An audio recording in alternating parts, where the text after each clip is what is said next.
Bryan Houston Sports Radio Live, your station for Dallas Cowboys football. Brought to you by Tyler Ford. Here's Bryan Houston.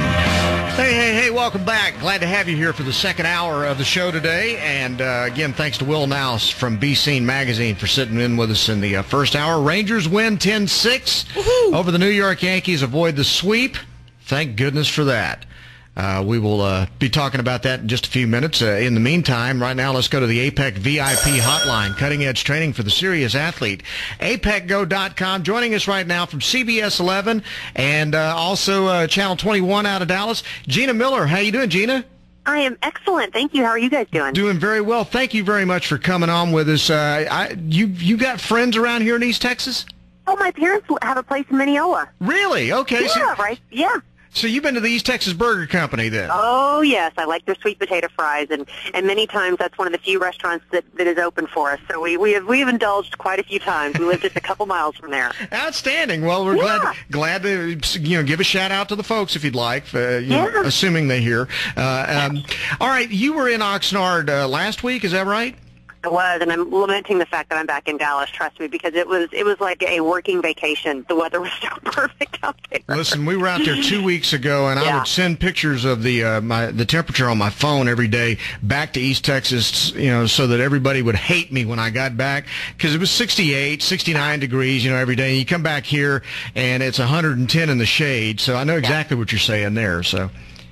All right, I got to ask you, how serious do you think this issue with Jason Witten's spleen is? I mean, every day we see something that makes it seem like it might be worse than what they're saying it is. Yeah, and it's funny you ask how serious it is. I was talking to a doctor about this morning just to get some perspective from a medical standpoint, because I've heard about people getting their spleens removed. I mean, haven't we heard that it might not necessarily be some vital organ? A doctor was clear with me this morning. This is a very serious injury. A lacerated spleen is nothing to thumb your nose at, nothing to take lightly. It's a situation where, yes, spleens are removed, but that is a very serious issue when you have it taken away. And basically, Jason Witten cannot move. He needs to lie still and lie flat. He can't lie flat. He can't run. He can't jump. He can't even stay, in football shape while he's not practicing with the team, because they don't want the injury to be aggravated any further than it already is. I mean, this is something, you heard about Tony Romo having the punctured lung last season. Well, the doctor told me that really wasn't that big of a deal, which sort of surprised me a little bit. Lacerated spleen, very big deal. It could cause very serious internal damage if the situation gets worse. I always laugh when I hear people saying punctured or lacerated and saying it's not a big deal. Right, I agree with you. I totally agree with you. But last year when Tony Romo suffered that punctured lung, he said, it's really not that big of a deal. And I was just like you. I was like, really? Okay, I trust in the medical opinion, though. All right, so if this was to be the worst case scenario, based on what we saw in the exhibition game, and I realize it's just exhibition football right now, but based on how pitiful the offensive line looked in this game, if they were to go into the regular season with the offensive line still as ragged as it looked Monday night and no Jason Witten, how much sleep do you think Tony Romo gets this next month? Yeah, not a lot of sleep at all, because you don't have a lot of confidence in that offensive line. And in their defense, like you said, it was one preseason game. David Arkin hadn't had a lot of time to work with the snaps. There wasn't a lot there to really have any confidence in preseason game number one. No Jason Witten, obviously his sort of safety net, if you want to call it that, in various positions. Tony Romo's not sleeping lightly at all. I know he's got a newborn baby at home, so he's probably not sleeping a little bit as it is. but you compound that with the fact that mishmash offensive line, which is a total mash unit out there, it's an issue, I think. A real big issue. Now, we will see Morris Claiborne for the first time in a game situation on Saturday night when they play the Chargers. What are you expecting to see?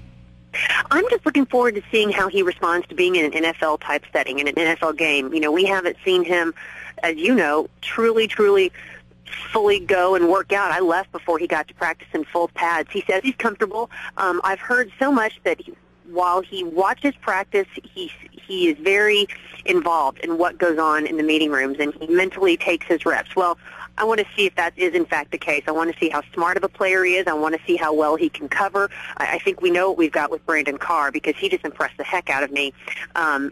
In the times that I've met with him at camp and just in watching him play. So I'm anxious to see when quarterbacks target him just exactly how Claiborne will respond. And I think, I trust in the coaches, and I believe that he may go through a little bit of growing pains, but I think he's going to be a pretty good corner. When we were there, it was before he got hurt, so we could see him the first couple of days. And I mean, obviously, the first day they were in pads is when he had the injury, and so that was pretty much it.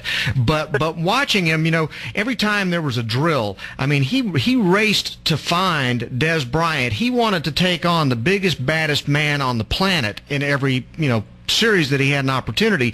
He was very competitive. He'd get burned at times, but then he'd turn around and make a play. I mean, he looked like he's got the goods. And he obviously played at that big level coming out of LSU. I mean, he knows what time it is, and he takes a lot after. This is something that a couple of my friends who are inside the Cowboys organization told me. You obviously saw Jerome Henderson, the secondary coach, the new DB's coach for the Cowboys, a high-energy guy, a guy who's out there running with players. Claiborne is absorbing from Henderson and taking so much from him as well. So he's got the confidence coming from a big school, having been a key player in that LSU defense. And I just think he's got the mental strength, the fortitude, and the physical skills to be that guy. Who else did you see out there while you were in Oxnard that you thought, man, they're better than I thought they'd be, or somebody that really impressed you? I got to tell you, having so many guys injured was very, very disappointing. That was disappointment number one. And it was a lot of the guys that you anticipate who are going to be impressive. And I'm going to kind of go with the young guys because you know what you get from Tony Romo. You know what you get from Jason Witten. Sean Lee is a leader for years to come on this Cowboys team, the linebacker out of Penn State. He's only got 2 NFL years under his belt, but he's already a guy that everybody on that team looks to follow. He runs to every single play, runs from every single play. He sets a tone in practice. DeMarco Murray, coming off his rookie year, I think there's so many big things from him that are expected, and I think he's going to live up to it. He's a smart, mature young man, and he's just so exciting as a runner, I think, and really has high potential.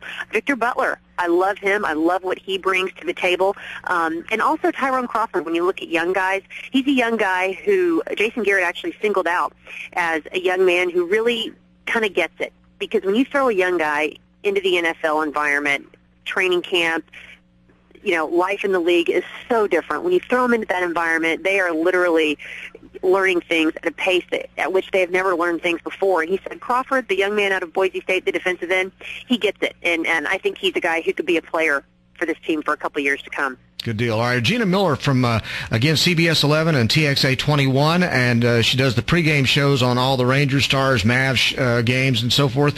And let's shift gears to the Rangers. They won today. They beat the Yankees. How big was that to not get out of there being swept, to be able to avoid being swept today?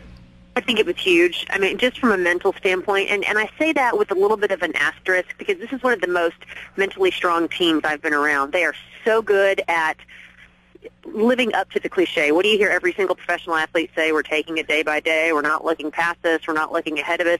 They are a team that is really good at doing that, and they came out. They scored more runs today than they did in the three previous games of this Yankees series, but I think it's a good thing because they have not had any success at Yankee Stadium. They were winless in their previous 8 games going into today's game.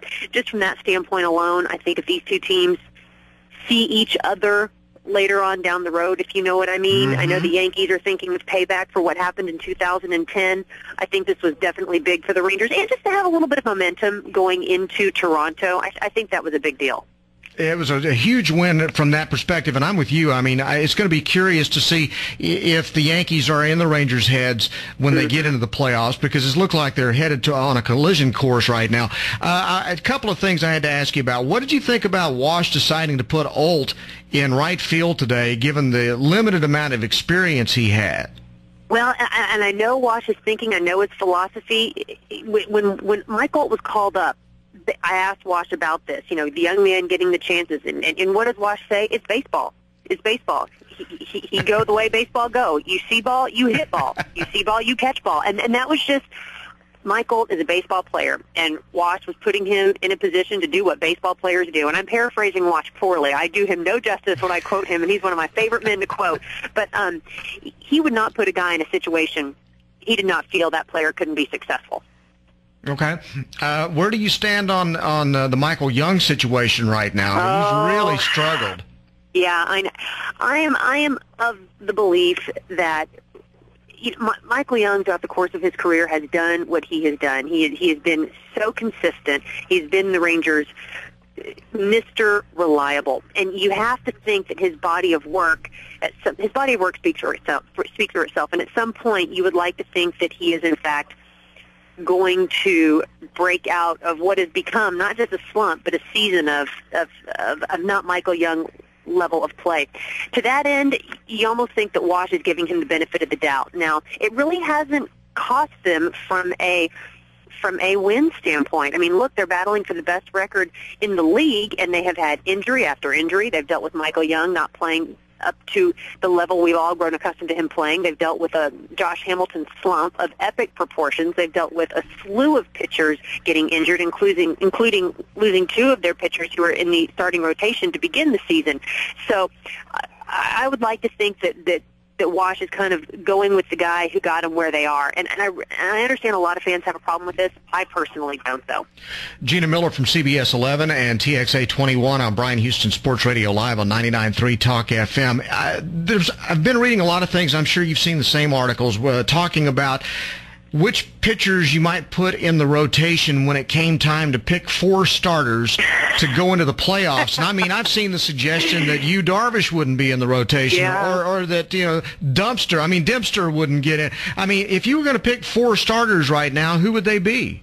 Do you know how many times we've played this game on our pregame show? We have played this game, and I'll tell you, one guy has not changed, and my guy is going to be Matt Harrison. Okay. He was, going into the season, he was my player to watch. Now, granted, at the beginning of the season, or in the early part of the season, I still had Colby Lewis as my number 1 starter. That option is not there. I'm going Matt Harrison. And then it gets a little funky. Man, wait a minute. You stop after the first one? I'm going Matt Harrison. Wow. Derek Holland can be so frustrating at times. Yes. and be so locked in, outstanding at times, and that is where my frustration lies with him. And he's got a good body of work. He's got 2 postseasons under his belt. So I'm going Harrison, Holland. We'll go lefty-lefty. Okay. Yu Darvish, Nolan Ryan even told me earlier this year that perhaps given how Yu Darvish started the season, our expectation level got a little bit high with him mid-season, and I think that's a very fair point. And we have to remember that he's encountering things that he never really before encountered. I still think that he is a quality pitcher, so I do kind of struggle with my 3-4 starters. Scott Feldman has pitched phenomenally lately. Do you keep him in the starting rotation given what he's done for this team of late? And then you've got Ryan Dempster, a veteran who, before coming to Texas, had the best ERA in baseball. So, the second best ERA in baseball. So, I may go Darvish-Dempster or Dempster-Darvish. Probably Dempster-Darvish. Now, how many Harrison, times? Holland, Dempster-Darvish. How many times have you changed your answer in these debates you've had on your show? Well, I've changed my answer in my head 3 times just while I was thinking right now. And a lot of it has been the byproduct of all the injuries the Rangers have had. And I go back to look at the success they've had in spite of all these injuries, and I think that's pretty impressive. It's amazing when you think about it, the injuries they've had, the number of guys who are having really not very good years. I mean, below average years. I mean, we talk about Nelson Cruz. I mean, Kinsler's not had a great year. Young's had a terrible year from a RBI standpoint, particularly. You talk about Hamilton and that 2-month-long funk he was in. I mean, they really, it's amazing how they've been able to do this, and they've still never put a team on the field that's played really their best baseball since they started off 15-4. That's totally the scary thing. And you still look at what their offense has been able to do. They're still leading the league in runs overall. They dropped a little bit in batting average, not tremendously. That's still second overall in batting average. And I agree with you. That's what's so funny. You can't point to any time except for that hot start out of the gate, and you say, oh, well, they're really playing their best baseball. You can't look at that and say they're doing that. And if you're a believer in peaking at the right time, which I am in terms of, good teams go to the playoffs, the hottest team in the postseason wins championships, and if they do kind of start peaking at the right time, catch a little fire before the postseason begins, get everybody back healthy, then it could be something special again.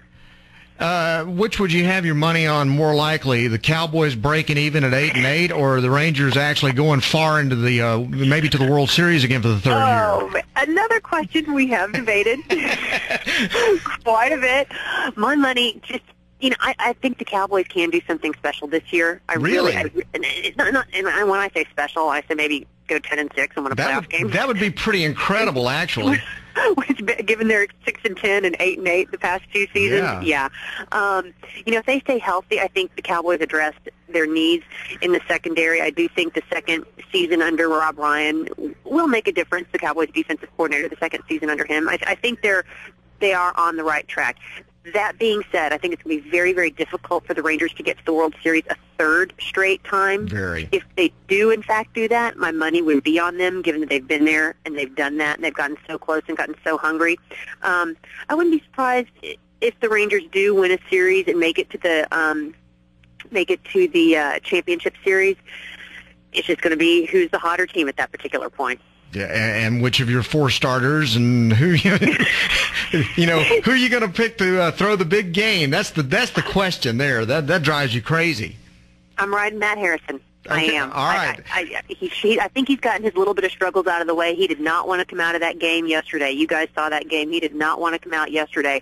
I think he's a motivated young man, and I really believe in him. Good deal. Now, okay, so tell us what your schedule's like and where we can see you on different nights of the week and all this kind of stuff. We are on all the time here in Dallas-Fort Worth.